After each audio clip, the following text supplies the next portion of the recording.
Hey runners, how you doing? I have to say I'm very happy to be here today. You see, a couple weeks ago I suffered a heart attack during a group run. I tell you, it was bad. I mean, 10 minutes of compressions and several shocks to bring me back. Um, so, in this episode, I'll kind of share my extremely lucky story and what my next steps are as I recover. So, welcome to the Forever Runner podcast. I'm Herb the Forever Runner, your host, and I'm a I'm a heart attack survivor, ultra runner, and longevity coach for runners in their 50s, 60s, and 70s. And I help them effortlessly run stronger without injury so all of us can increase our freedom, independence, and vitality as we age. So, I wanted to begin with a little bit of my backstory to just kind of show you how I got here in the first place, and I'll try and keep it uh, brief because it starts about 20 years ago when I was 50 years old. I felt some tightening in my chest, so I went to the emergency room and they ended up uh, doing a procedure on me and said, you had a mild heart attack. And over the next several months, I had more episodes and more procedures until eventually they just cracked my chest open and did a triple bypass surgery. Um, After that, everything seemed fine. And about 4 months later, I was running a marathon. So I I kind of enjoyed uh, getting back to running. I had new pipes, so uh, I thought everything was pretty good. I was following the doctor's recommendations and all. But I got into trail running and ultra racing, um, and pretty extreme stuff. And I ended up being very successful age group wise, doing that competitively. And then um, I thought like when I first turned 60, I was like in best shape of my life, I felt. But when I was 62, one morning in the CrossFit gym, as I was warming up, um, I felt that tightening chest again. And sure enough, I had to go in and have another procedure.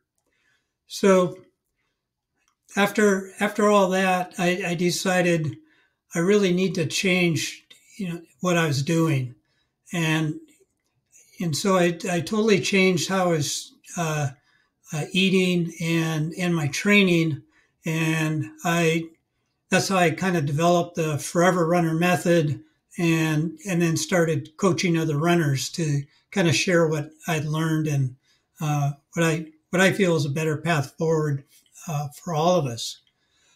So so since then, everything's uh, been going good, and I've been training for this year's Boston Marathon. Uh, so my training's been going very well, and uh, uh, I felt good. So um, let's get back to a couple weeks ago. So on Thursday evenings, our trail running group has a group run in a local park. It's about 4 miles. We've been doing it for, gosh, I've probably been out there almost every Thursday for 18 years. So it's a fun, easygoing group event, and in this local park, running on trails at night.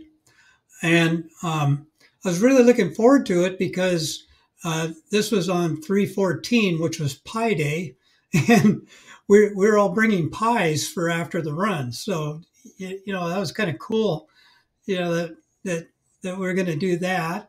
And then second of all, I uh, I had a 30K race the following Saturday, which would be a really good marathon pace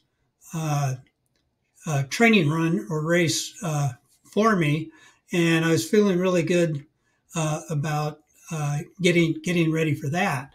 So um, showed up for the run, and what I usually do lately is I end up being kind of the sweeper, the last person in the group, and that's just to make sure that any new people don't get lost, and anyone who's slow, they're not stuck out there running by themselves. So we normally start off and like in this case, we ran a loop and came back to the parking lot um, where we kind of wait and let everyone catch up. So um, this time I was hanging back with a new runner who was a little slow, and um, we came into the group who was waiting in the parking lot for us to show up.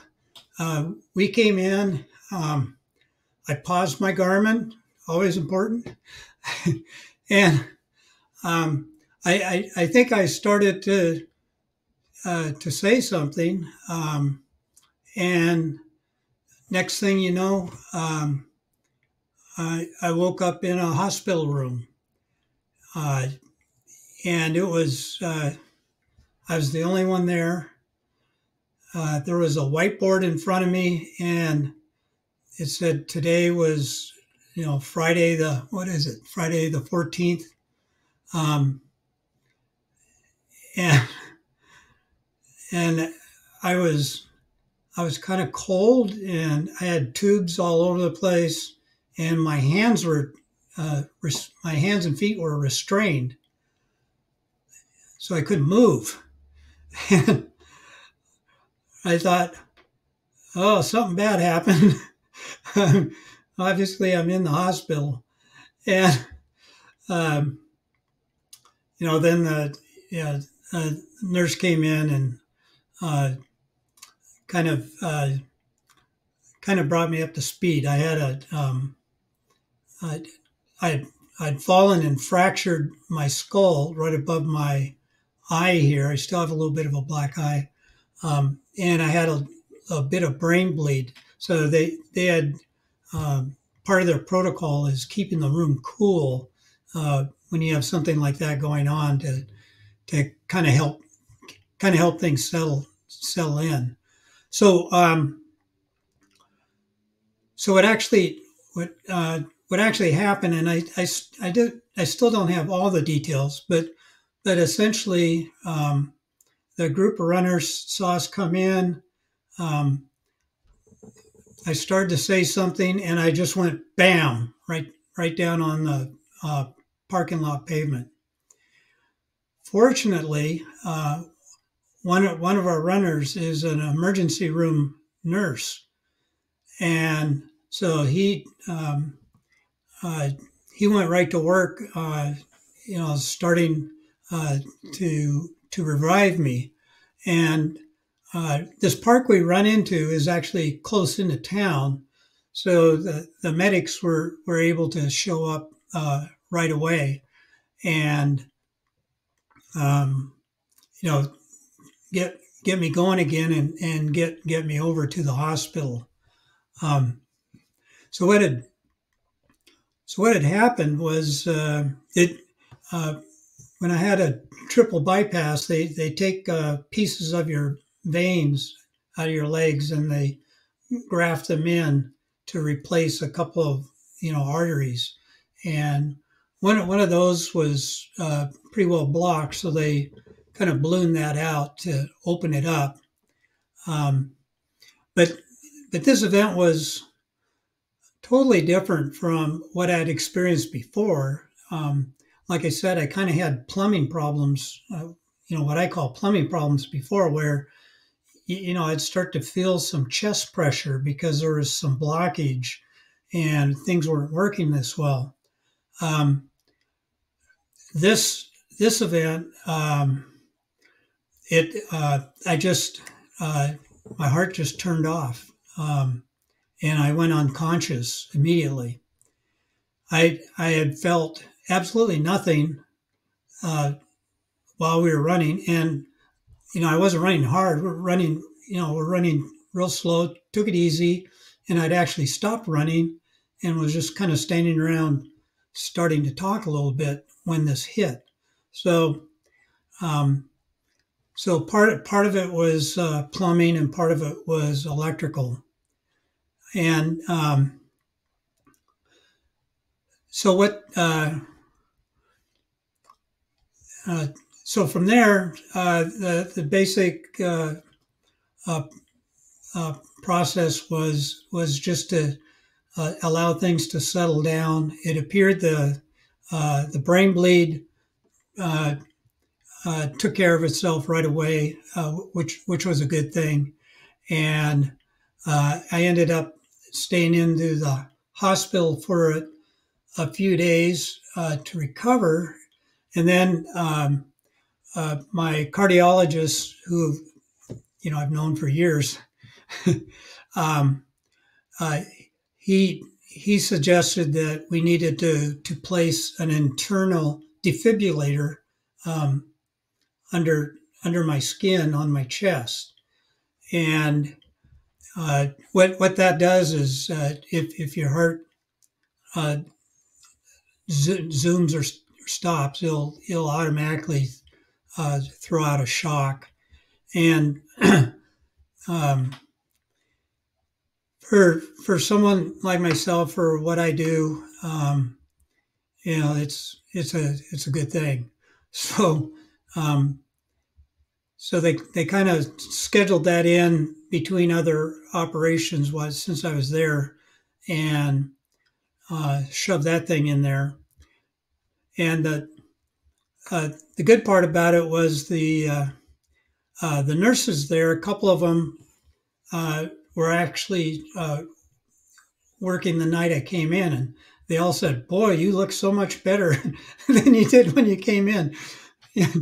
uh, we don't have any pictures, but I think I must have been a mess. All the blood drained out of me, and then I had blood on my forehead from my gash there. And I actually, I found other scabs and gashes, other parts of my body, but uh, yeah, it was interesting talking to them. Another friend of mine who I run with is an emergency room doc. He talked with the medics who revived me, and filled me in a little bit on on what they said. So um, it was everyone in the hospital was very nice. Um, the funny thing was that my wife and my older sister saw me right after I came to in the hospital. I think that was Thursday night, and they talked with me a little bit. And I think some people talked with me Friday morning, and I don't remember any of that at all. It's just nothing. So, so for me, yeah, the whole event was just a blur. I mostly feel sorry for uh, the other runners who had to stand there and witness, someone on the ground having their chest pumped, not knowing, what's going on or anything. So to me, that's just the worst thing. Uh, the recovery really is mostly from the chest compressions, because I didn't have any broken ribs from that, but my whole chest was very sore, and it's kind of like you do have a broken rib. So, um, as runners, I'm used to breathing deeply, and I could only take shallow breaths because it hurt to expand my chest.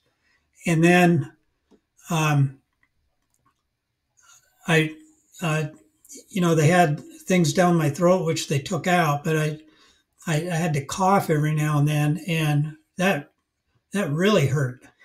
uh, having to cough, and of course, when you sleep, uh, you can't you can't move because it hurts. So you're basically sleeping flat on your back and uh, trying not to move around much in the process. So um, the surgery for the defibrillator was actually pretty simple. They just kind of cut open, shove that in there, attach a couple wires. Um, but it takes about a week to make sure that the wire connections are healed. So I'm going in a couple of days to have that checked out. Um, and every day is a better day. I can breathe easier. Um, they found out I caught pneumonia also, which is uh, part of the reason why I was coughing and part of the reason my chest wasn't working too well. So we've got a handle on that. So I guess it's not that uncommon to catch that when you're doing these invasive procedures, but it's just another just another thing. So um, so the deal is I'm actually feeling pretty good right now. I'm just going on short walks every day. Uh, uh, with the defibrillator, I'm gonna find out in a couple of days uh, how that's going. It looks like for strenuous type exercises, uh, let's say like I like to play pickleball, things where you're rotating. It's about 6 weeks to make sure everything is solid before you start moving everything around. But shouldn't be any problems as far as running goes, cycling.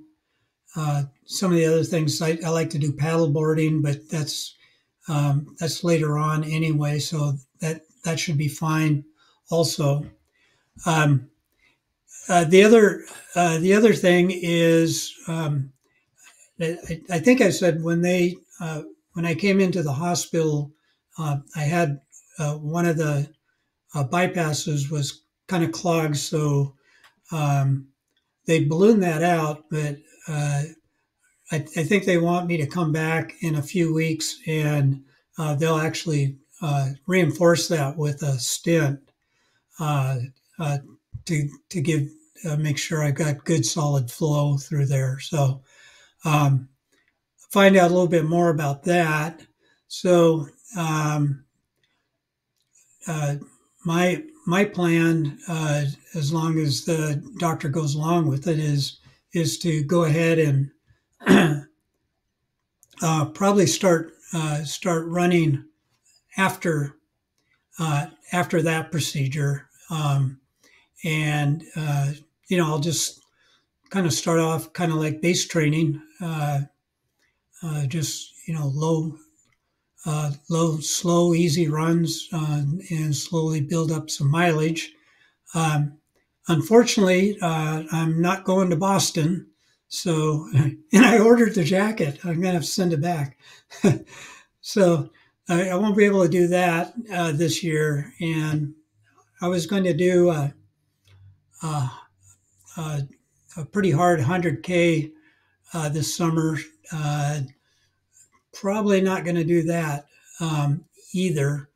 Uh, but but I feel pretty confident that I'll be able to bounce back and and get out and start running consistently again. And the cool thing about it is actually running ultra marathons. That isn't actually good for you anyway.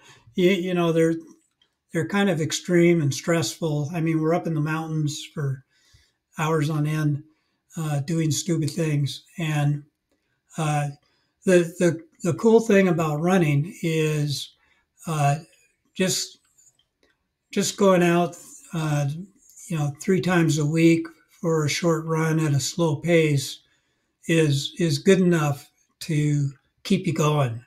So I'm going to uh, probably phase down from the extreme stuff, uh, build up a good base, but there's no reason for me to stop running and still gain all the benefits. So